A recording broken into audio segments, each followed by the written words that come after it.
नमस्कार दोस्तों, स्वागत है आपका स्टडी पॉइंट जेतारन में। दोस्तों आज हम पढ़ेंगे व्यंजन संधि। व्यंजन संधि में क्या होता है, शब्द बनाने के लिए नियम चलते हैं। तो हमारा पहला नियम है कि 1 का 3। बहुत ही अच्छी शॉर्ट ट्रिक में आपको व्यंजन संधि पढ़ाऊंगा। इसके बाद में आप व्यंजन संधि के कभी कोई प्रश्न गलत नहीं करोगे। तो ये नियम ये कह रहा है 1 का 3। 1 का 3 का अर्थ क्या है कि यदि इधर पहला वर्ण हो, पहला वर्ण कौन कौन से, ये जो होते हैं ये सारे क्या होते हैं, पहले वर्ण होते हैं। इधर पहला वर्ण हो, उसके सामने तीसरा या चौथा वर्ण हो, किसी भी वर्ग का, ये जो वर्ग होते हैं इनमें से किसी भी वर्ग का तीसरा या चौथा वर्ण हो, या फिर कोई स्वर हो, या य र ल व, इनमें से कोई भी हो, तो ये एक है। इस एक के स्थान पर यहाँ पर क्या बन जाएगा, तीसरा वर्ण बन जाएगा।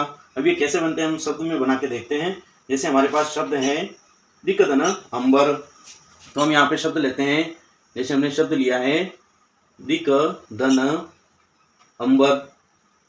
अब हम इसमें लेते हैं, तो यहाँ पर क्या है, क कौन सा है, पहला वर्ण है, और सामने क्या है, स्वर। तो जब भी पहला वर्ण और स्वर हो तो एक के स्थान पर 3, तो हम पहले के स्थान पर इसी के ग्रुप का तीसरा बना देंगे। क्या बना देंगे, ग। तो क के स्थान पर क्या बन जाएगा, घ बन जाएगा। अब ये घ क्या है, आधा है, ये हलंत का चिन्ह है नीचे, और पीछे क्या शब्द है, अंबर। अब इनको शामिल करेंगे तो ये दोनों क्या होंगे, जुड़ जाएंगे। तो हमारा शब्द क्या बन जाएगा, दिगंबर। ऐसे कैसे हम एक और शब्द लेते हैं। जैसे हमारा शब्द है वाक धन ईश। तो जैसे हमने शब्द लिया है वाक धन ईश, तो यहाँ पर क्या है, क कौन सा पहला वर्ण है, ग कौन सा, इसके बाद में क्या आ गया, स्वर आ गया। तो क के स्थान पर इसी के ग्रुप का तीसरा वर्ण ग बन जाएगा, शब्द हो जाएगा वाग। अब ये क आधा है तो ग भी आधा, और ईश, तो घ और ये दोनों स्वर क्या होंगे, मिल जाएंगे, और शब्द क्या बन जाएगा हमारा, वागीश। ग के ऊपर ये ई की मात्रा आ गई और हमारा शब्द बन गया ये वागीश। ऐसे कैसे हम कुछ और उदाहरण देखते हैं।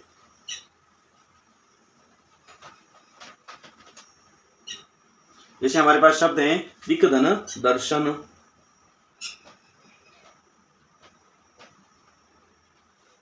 यहाँ पर क्या है, क कौन सा पहला वर्ण है, और आगे क्या है, द कौन सा वर्ण है, द है तीसरा वर्ण। तो क पहला वर्ण और उसके बाद तीसरा वर्ण, तो एक के स्थान पर क्या हो जाएगा, इसी के ग्रुप का तीसरा होगा। तो क के ग्रुप का तीसरा क्या होता है, ग होता है। जैसे शब्द हो गया ग दिग धन दर्शन। अब इन दोनों को शामिल लिखेंगे तो हमारे पास शब्द क्या बन जाएगा, दिग दर्शन। ऐसे कैसे हम और शब्द लेते हैं। जैसे शठ धन आनन, शब्द है हमारा शठ धन आनन। तो इसमें क्या है, ट के बाद में क्या आ गया, स्वर आ गया। तो ट के बाद में स्वर आया, तो ये एक नंबर का वर्ण है, तो इसके स्थान पर ट की लाइन में तीसरा कौन सा है, ड। तो ट के स्थान पर क्या बन जाएगा, ड बन गया, और पीछे शब्द आ जाएगा आनन। अब इनको जोड़ते हैं तो हमारे पास शब्द क्या बनता है, तो हम ये दोनों क्या हो जाएंगे, दोनों जुड़ जाएंगे, हमारे पास शब्द बन जाएगा षडानन। ऐसे किसी हम इनके कुछ और उदाहरण देखते हैं।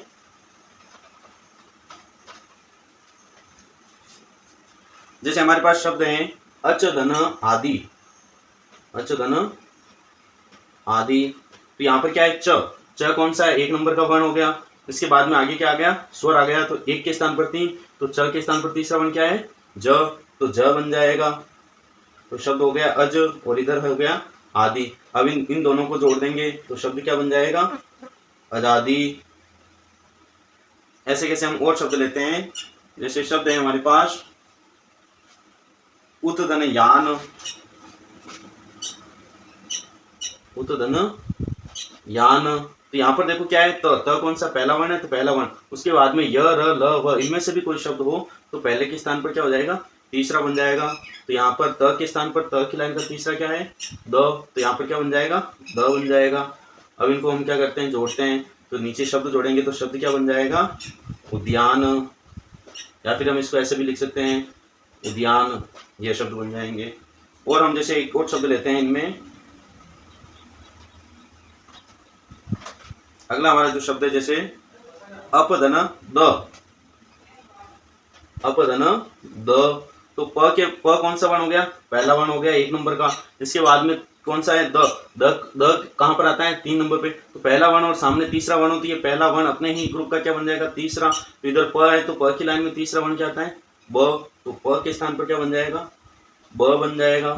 अब इनको जोड़ के लिखेंगे तो शब्द क्या बन जाएगा, अबद। ऐसे कैसे हम और शब्द लेते हैं।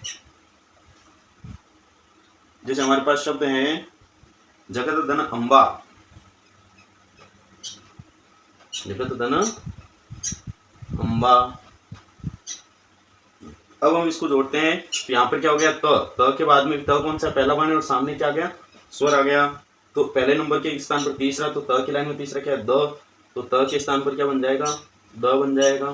पीछे क्या होगा, अम्बा शब्द। अब इन दोनों को हम जोड़ते हैं तो हमारा शब्द क्या बनेगा, जगदम्बा। ऐसे